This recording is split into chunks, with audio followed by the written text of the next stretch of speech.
देश के ऐसे कई राज्य हैं जहां दूध उत्पादन में भारी कमी देखी गई है। उत्तराखंड भी इन्हीं राज्यों में से एक है जहां पर लंपी वायरस के चलते दूध उत्पादन एक बड़ी समस्या बना हुआ है।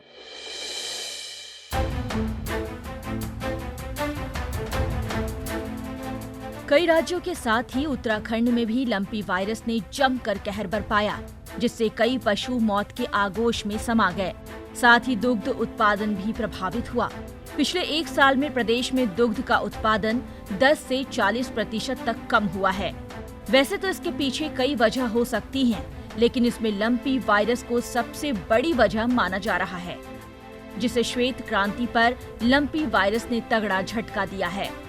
वहीं कोरोना ने भी पशुपालक को उबरने तक का समय नहीं दिया।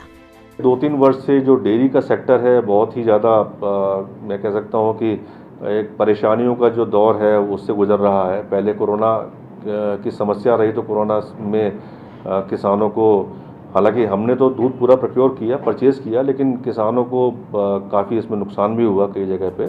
समूचे प्रदेश में साल 2020-21 में दुग्ध उत्पादन करीब 6% तक की दर से बढ़ रहा था, लेकिन मौजूदा वित्तीय वर्ष आते आते वो गिरावट की तरफ जाता हुआ दिखाई दिया।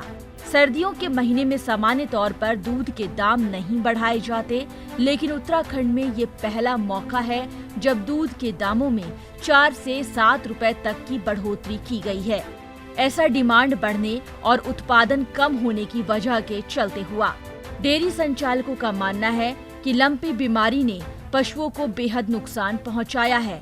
दुग्ध उत्पादन ग्रामीणों और दूध पालकों का ये रोजगार का बड़ा जरिया है, लेकिन उत्पादन में कमी के चलते इसका असर हर पशुपालक और आम जनता की जेब पर पड़ा है।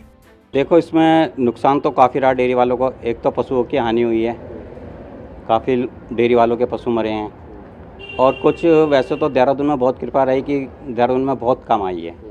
जैसे पहले वैक्सीन मिल गई, वैक्सीन लगा ली तो कृपा रही कि काफ़ी जानवर बच चुके, काफ़ी पशु बचे हैं, कोई ऐसा नहीं। लेकिन हाँ, जिनके यहाँ आई है लंपी, उनके यहाँ तो नुकसान हुआ ही है। एक तो पशु मरे हैं, और दूसरा ऊपर से जो पशु बीमार हुए, कम से कम उनका 20-25 दिन तक इलाज चला, और दूध बिल्कुल सूख गया उनके नीचे से।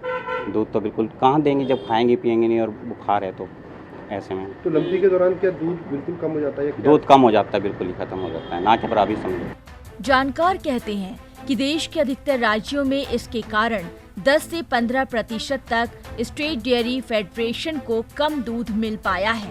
हालांकि उत्तराखंड दुग्ध उत्पादन को लेकर और भी ज्यादा नुकसान की तरफ जा सकता है, लेकिन समय रहते पशुपालकों तक वैक्सीन को पहुंचाना इन मुसीबतों में कुछ कमी कर पाया।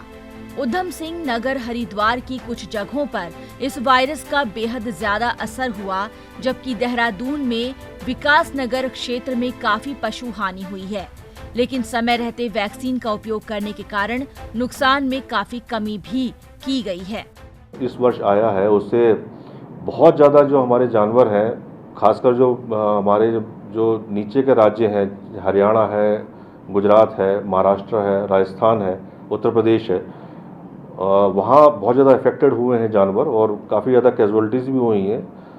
उत्तराखंड में ऐसी स्थिति नहीं है। उत्तराखंड में तो काफ़ी जल्दी कंट्रोल भी कर लिया गया था लंपी को, लेकिन चूंकि दूध की उपलब्धता नीचे घट गई है, प्रोडक्शन काफ़ी घट गया है लंपी की वजह से, तो जो नीचे के जो हमारे जो बायर्स हैं, जो यूपी के जो प्राइवेट जो डेयरी वाले हैं, वो अब उत्तराखंड के अंदर मिल्क परचेज करने के लिए वो प्रयास कर रहे हैं। तो मतलब मोरलेस ये देखा जाए कि इस समय जो डिमांड है वो काफ़ी ज़्यादा है, और जो प्रोडक्शन है वो काफ़ी कम हो गया है। तो अगर हम कंपेयर करें दूसरे स्टेट से, स्टेट डेयरी फेडरेशन से, तो लगभग 10 से 15% सभी स्टेट डेयरी फेडरेशन का दूध इस साल घटा है। वहीं ऐसे में देखना होगा कि श्वेत क्रांति के लक्ष्य को पूरा करने और इसे आगे बढ़ाने के लिए सरकार क्या कदम उठाती है, जिससे पशुपालक और डेयरी संचालकों की आर्थिकी फिर से पटरी पर लौट सके। ईटीवी भारत के लिए देहरादून से नवीन उनियाल की रिपोर्ट।